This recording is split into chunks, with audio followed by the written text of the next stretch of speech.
Roma no nació como un imperio. Nació como una aldea frágil, rodeada de enemigos, asentada en una zona pantanosa junto al río Tíber.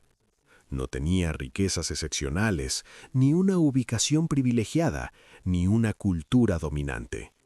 Y sin embargo, acabaría controlando el mundo mediterráneo durante siglos. La historia de Roma comienza envuelta en mito. Se habla de gemelos abandonados, de una loba y de un destino marcado por los dioses. Pero detrás de la leyenda hay una realidad más poderosa. Una comunidad que aprendió a sobrevivir en un entorno hostil y convirtió esa supervivencia en una forma de vida. Durante sus primeros siglos, Roma fue una monarquía. Reyes que gobernaban con el apoyo del Senado y de las antiguas familias. Pero el poder concentrado siempre genera resistencia. Cuando el último rey fue expulsado, Roma hizo algo inusual para su tiempo. Abolió la monarquía y creó una república. La República Romana no era una democracia moderna, era un sistema rígido, dominado por una élite, pero con una característica clave. El poder no pertenecía a un solo hombre. Se distribuía, se vigilaba, se temía. Cónsules, senadores, magistrados. Cada cargo tenía límites temporales. Cada decisión era observada. Roma aprendió pronto que la ambición debía ser controlada, porque el poder sin freno destruye desde dentro. Pero la República también entendió algo más importante: la guerra. Roma no fue la civilización más brillante en arte ni en filosofía, pero fue extraordinaria en organización. Su ejército no dependía del heroísmo individual, sino de la disciplina colectiva. Cada soldado sabía su lugar. Cada unidad funcionaba como una máquina. A diferencia de otros pueblos, Roma no destruía siempre a sus enemigos, los absorbía, les ofrecía alianzas, ciudadanía parcial, protección, convertía a adversarios en recursos. Cada victoria fortalecía su estructura. Las guerras contra los pueblos vecinos no fueron épicas conquistas inmediatas, fueron lentas, duras y constantes. Roma perdió batallas, ejércitos enteros, ciudades, pero nunca perdió su capacidad de aprender. Esa fue su mayor ventaja. Mientras otras potencias colapsaban tras una derrota, Roma reconstruía, reorganizaba y regresaba más fuerte. La derrota no era el final, era una lección. Con el tiempo, Roma se enfrentó a enemigos de escala mayor. Las guerras púnicas marcaron un punto de no retorno. Cartago, rica, poderosa, marítima, parecía invencible, pero Roma resistió durante generaciones. Cuando finalmente venció, ya no era solo una potencia regional, era una fuerza destinada a dominar. La expansión trajo riqueza, y la riqueza trajo problemas. Territorios lejanos, ejércitos permanentes, generales con lealtades personales.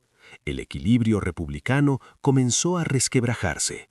Las antiguas reglas ya no podían contener un poder tan vasto. Roma había conquistado medio mundo, pero todavía no sabía cómo gobernarlo. En ese vacío surgirían hombres que no aceptarían límites, hombres que cambiarían la historia para siempre.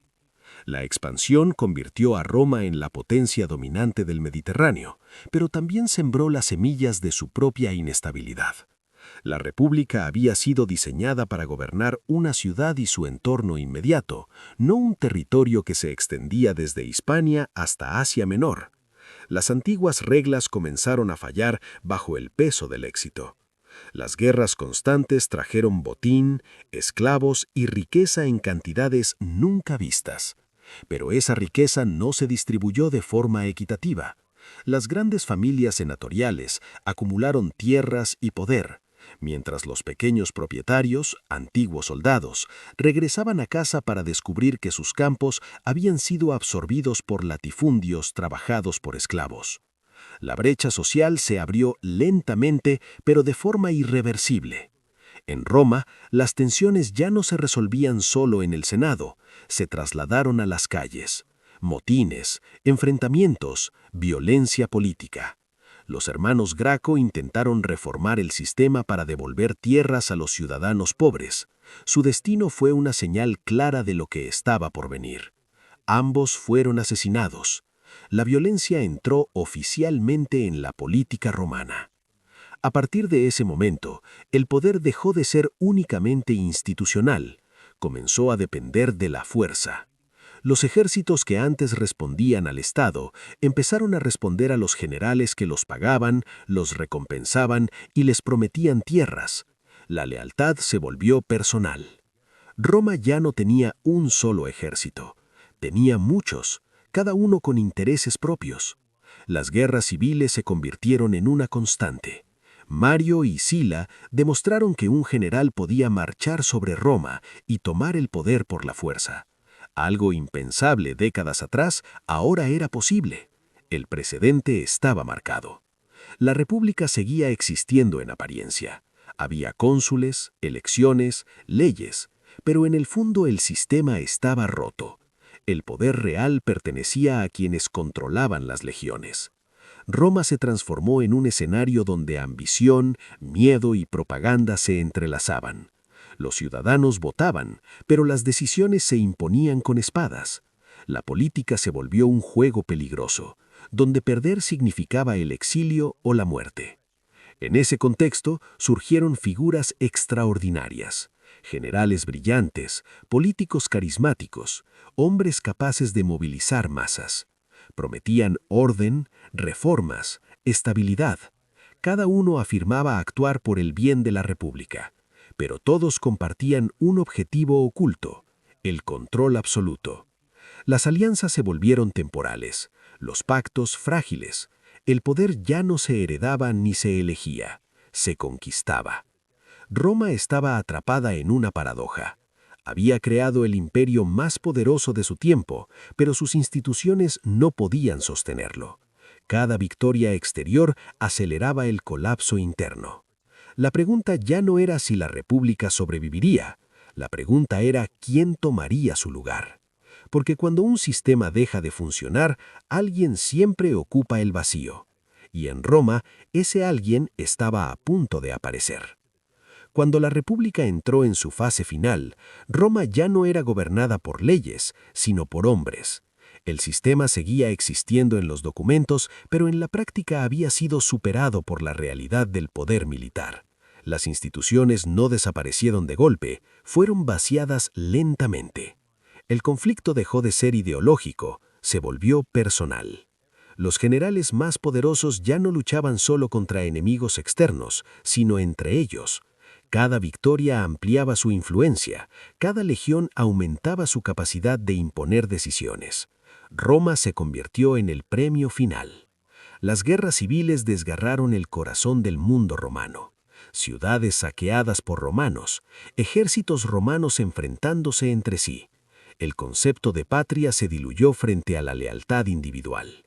La República estaba siendo devorada por sus propios éxitos. En medio de ese caos surgió una figura decisiva, Julio César, carismático, audaz, consciente del poder de la imagen y de la palabra. César entendió algo fundamental.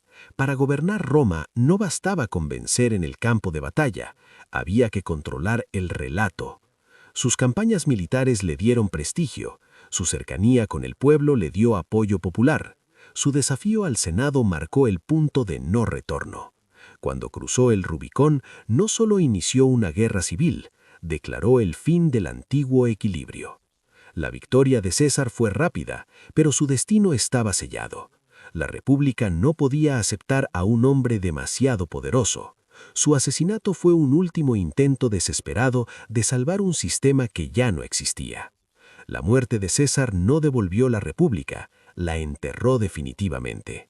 El vacío de poder desató una nueva fase de guerras civiles aún más brutales. Las alianzas cambiaban constantemente. La violencia se normalizó. Roma estaba exhausta. El mundo romano necesitaba orden, no ideales. De ese exhaustamiento emergió Octavio, más tarde conocido como Augusto. No era el general más brillante ni el orador más carismático, pero era el más paciente, el más calculador, el que entendió que el poder absoluto debía disfrazarse de continuidad. Augusto no destruyó la República, la conservó en apariencia.